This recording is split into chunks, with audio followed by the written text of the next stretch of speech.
adik-adik, apa kabar? Pada kesempatan kali ini, saya, Profesor Pulmon, akan mengajak adik-adik semua untuk menjelajahi sistem pernapasan manusia. Are you ready?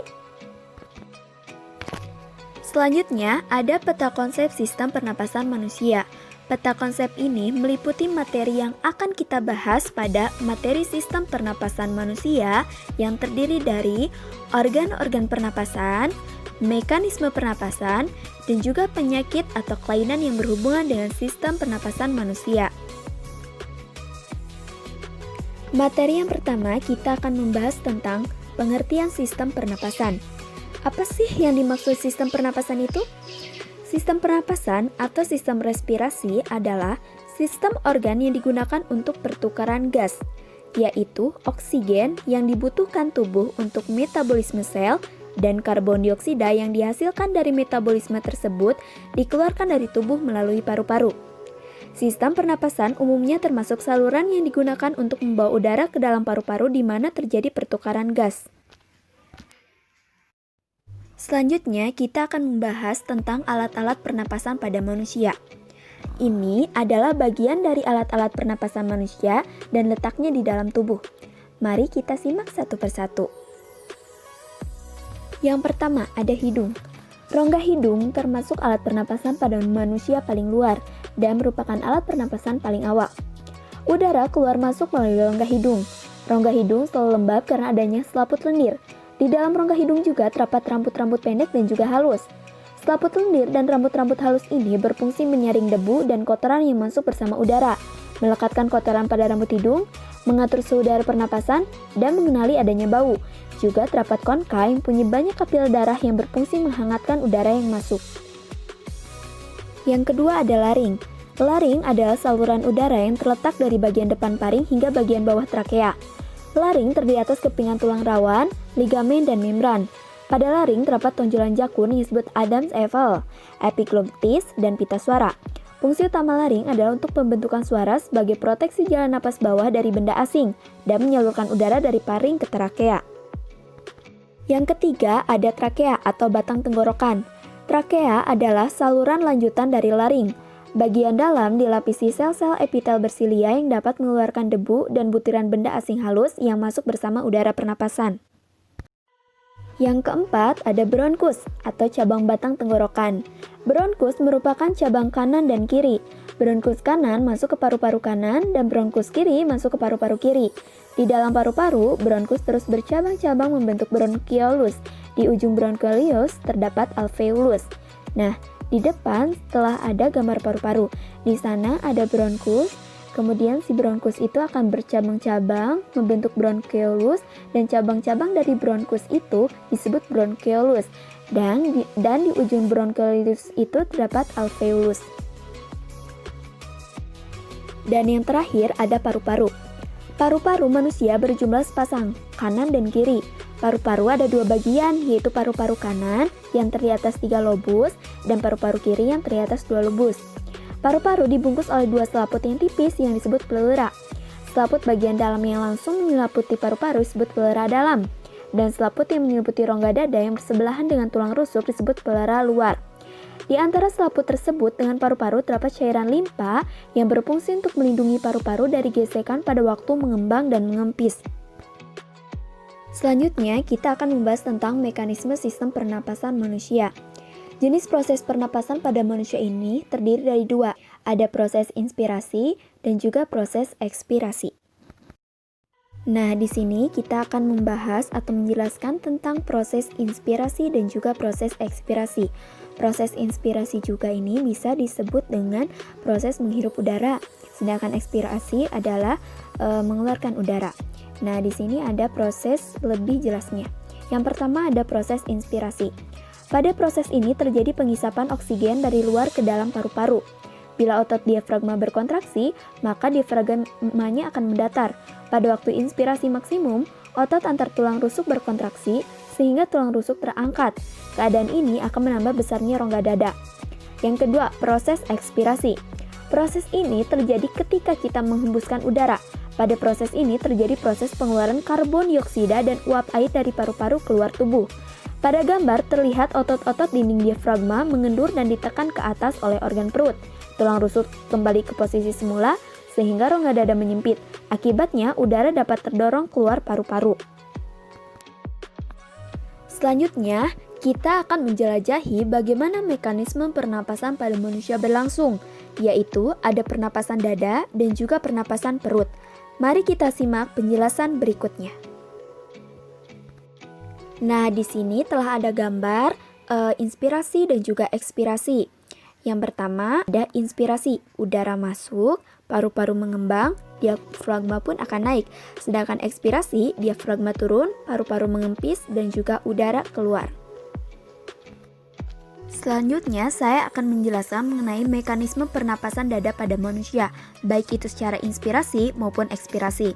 Yang pertama, inspirasi.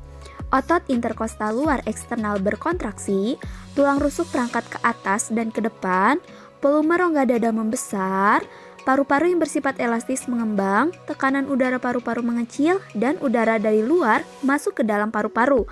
Mekanisme ini mampu memasukkan udara pernapasan ke dalam paru-paru sekitar 25% pada pernapasan normal.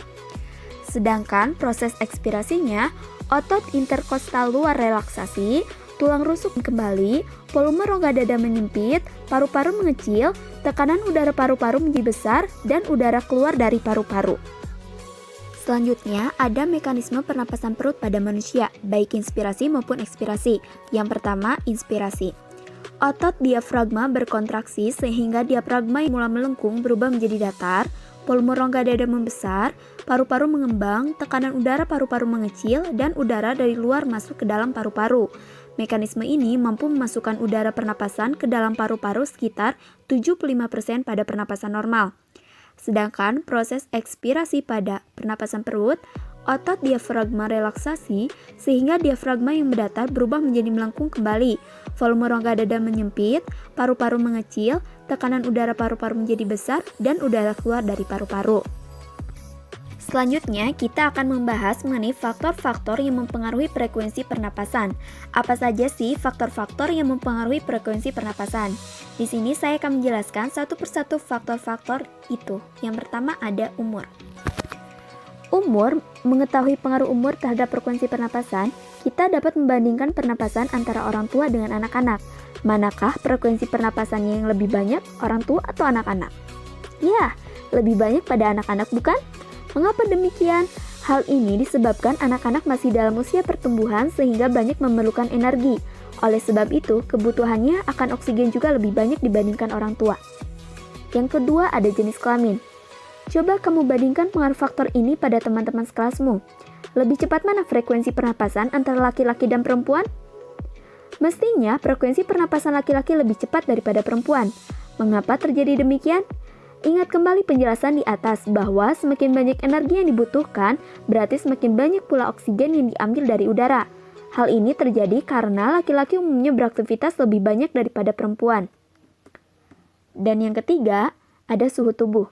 Jika dihubungkan dengan kebutuhan energi, ada hubungan antara pernapasan dengan suhu tubuh, yaitu bahwa antara kebutuhan energi dengan suhu tubuh berbanding lurus. Artinya, semakin tinggi suhu tubuh, maka kebutuhan energi semakin banyak, sehingga kebutuhan oksigen juga semakin banyak. Selanjutnya ada kegiatan tubuh. Untuk membuktikan pengaruh faktor ini, kamu dapat melakukan perbandingan antara orang yang bekerja dan orang yang tidak bekerja. Mana yang lebih banyak frekuensi bernapasnya?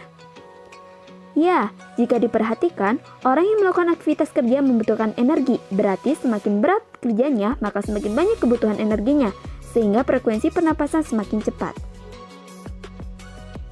Materi selanjutnya ada transport dan pertukaran gas. Yang pertama, pertukaran oksigen dan karbon dioksida. Pertukaran oksigen dan karbon dioksida dalam kapiler terjadi secara difusi. Pada alveolus, molekul gas bergerak melalui membran respirasi dari tekanan parsial tinggi ke area yang bertekanan parsial lebih rendah.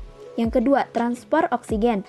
Oksigen diikat oleh hemoglobin yang terdiri atas 4 gugus heme yang dapat berikatan dengan oksigen membentuk oksihemoglobin atau HbO2. Yang ketiga, ada transport karbon dioksida. Karbon dioksida diangkat oleh darah dengan 3 cara. Karbon dioksida larut dalam plasma darah dalam bentuk senyawa karbamino. Yang kedua, karbon dioksida larut dalam plasma bentuk asam karbonat. Dan yang ketiga, karbon dioksida berbentuk bikarbonat. Selanjutnya, ada volume dan kapasitas paru-paru. Volume dan kapasitas paru-paru ini terdiri dari 10. Ada volume tidal, volume cadangan inspirasi, volume cadangan ekspirasi, volume residu, kapasitas residu fungsional, kapasitas inspirasi, kapasitas vital, kapasitas paru-paru, volume respirasi per menit, volume ekspirasi kuat dalam 1 detik. Di sini saya akan menjelaskan beberapa dan sisanya kalian membaca di buku ya. Yang pertama ada volume tidal. Volume tidal adalah volume udara yang masuk atau keluar dari paru-paru selama pernapasan atau ventilasi secara normal. Yang kedua, volume cadangan inspirasi adalah volume udara ekstra yang masuk ke paru-paru dengan inspirasi maksimum di atas inspirasi tidal. Dan yang ketiga, ada volume cadangan ekspirasi adalah volume udara ekstra yang dapat dikeluarkan dengan kuat pada akhir ekspirasi tidal. Yang terakhir ada volume residu, yaitu volume udara sisa dalam paru-paru setelah melakukan ekspirasi kuat. Selanjutnya, ada bahaya rokok bagi kesehatan. Rokok berbahaya bagi orang yang merokok, perokok aktif maupun orang di sekitar perokok yang bukan perokok, itu perokok pasif. Perokok aktif memiliki napas pendek, mudah lelah, kemampuan indera penciuman dan pengacap rasa berkurang, iritasi mata, sakit kepala, dan pusing. Akibatnya, akan kekurangan gizi, pertumbuhan terhambat, dan kecerdasan sulit berkembang. Mengapa demikian bisa terjadi?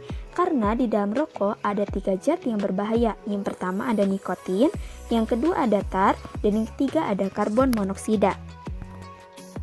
Selanjutnya kita akan membahas tentang gangguan sistem pernapasan. Yang pertama ada tuberkulosis atau TBC, adalah penyakit infeksi oleh bakteri Mycobacterium tuberculosis yang penularannya terjadi melalui udara. Yang kedua ada difteri, adalah penyakit yang disebabkan oleh bakteri Corynebacterium diphtheri dengan gejala sakit tenggorokan, sulit bernapas dan menelan, mengeluarkan lendir dari mulut dan hidung, demam, serta pembengkakan kelenjar getah bening. Dan yang ketiga ada pneumonia, adalah peradangan paru-paru yang dapat mengakibatkan alveolus terisi cairan yang berlebihan. Pneumonia ini dapat disebabkan oleh infeksi bakteri, jamur, ataupun virus. Dan yang keempat ada kanker paru-paru, adalah abnormalitas sel-sel yang mengalami proliferasi pertumbuhan yang cepat dalam paru-paru. Faktor pemicunya bisa merokok, polusi udara, serta genetik. Dan yang terakhir ada asma. Asma adalah penyempitan saluran napas yang bersifat sementara. Akibat hipersensitivitas terhadap rangsangan tertentu, misalnya debu, rambut binatang, asap, udara dingin, dan olahraga, asma ditandai dengan napas yang berbunyi.